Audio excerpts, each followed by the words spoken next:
Shalom Ouvracha, une histoire extraordinaire et d'un de nos chers élèves qui nous a raconté. Il était une fois une femme qui était à la synagogue. Cette femme, elle n'était pas très religieuse. Et elle était invitée à la synagogue. Elle venait de temps en temps à la synagogue. En général, vous savez, dès qu'il y a une fille comme ça qui n'est pas très religieuse, elle reste dans son coin. Mais la rabbinite, elle a décidé de s'occuper d'elle. Bienvenue, entrez, qu'est-ce que vous allez manger? Et comme ça, jour après jour, Shabbat après Shabbat, un beau jour, elle lui dit, écoutez, peut-être que vous venez chez nous Shabbat.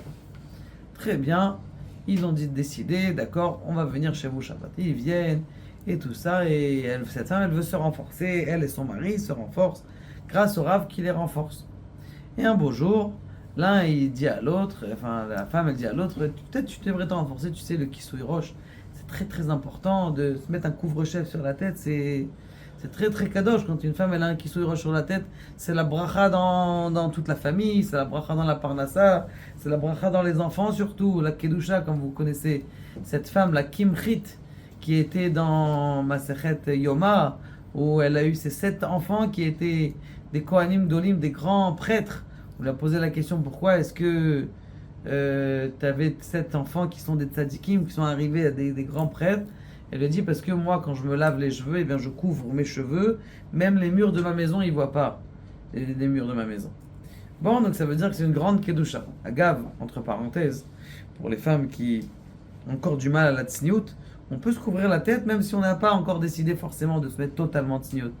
Il y a quelque chose de spécial dans le couvre-chef, même si la jupe elle n'est pas encore jusqu'à la moitié des genoux. Bon, maintenant ce qui se passe, c'est que cette femme-là, elle lui parle, mettez le couvre-chef, elle dit peut-être mettez la perruque. On était en Chutz La'aretz, on était en Amérique, et là-bas, bon, on permet plus, on va dire, la perruque en Eretz Israël, où ici tous les sages, eh bien, ils ont interdit. Elle dit, écoute, peut-être mettez la perruque. Non, si déjà je mets le couvre-chef. Non, allez doucement, doucement, mettez la perruque. Et bon, cette femme, elle décide d'acheter une perruque. Elle achète une perruque. Baruch Hashem, et elle se trouve à la banque. Elle arrive à la banque, en plein milieu, hold up. Tous les mains sur la tête, sortez les trucs, donnez-moi les dollars. Et ils prennent un otage, ils prennent tous les billets, ils prennent un otage. Bien sûr, dans 3 secondes, comme vous savez, on est tous au courant. Il a déjà appuyé sur la pédale, il sait qu'il y a un hold-up. Et la police est tout autour, les hélicoptères de tous les côtés, les tireurs d'élite sur les toits. Déjà, ils n'ont pas beaucoup de chance. La seule chance qu'ils ont, c'est de quoi? C'est de prendre un otage. Ils ont trouvé une femme par terre, il lui dit lève-toi, toi. Il l'a attrapé par les cheveux comme ça.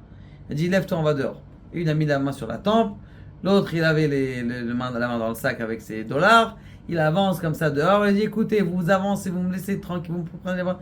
Je la tue, cette femme-là. Vous entendez? Je la tue. Bon, les tireurs d'élite ne savent pas quoi faire. Ils tirent pas. C'est quand même proche.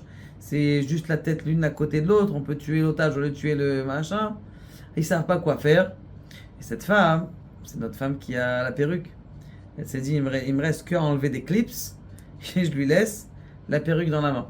En espérant, en priant à Kadosh Baruch Hu. Elle s'est dit dans sa tête à Kadosh Baruch Hu, si j'enlève la perruque et je mets le couvre-chef, un beau chapeau normal qui couvre tous les cheveux, ben je te promets de mettre le couvre-chef. Alors elle a enlevé ses clips directement. Tac, elle a enlevé sa wig, elle est descendue par terre, elle a commencé à courir. Les tireurs d'élite qui étaient là, ils ont tout de suite jeté sur l'occasion et ils l'ont tué. Comme ça, on voit comme quelqu'un qui se renforce. Combien est-ce qu'Akadosh Baruch Hu il aide? Il a été sauvé, mamash, et dans une grande péripétie. Baruch Adonai Leolam.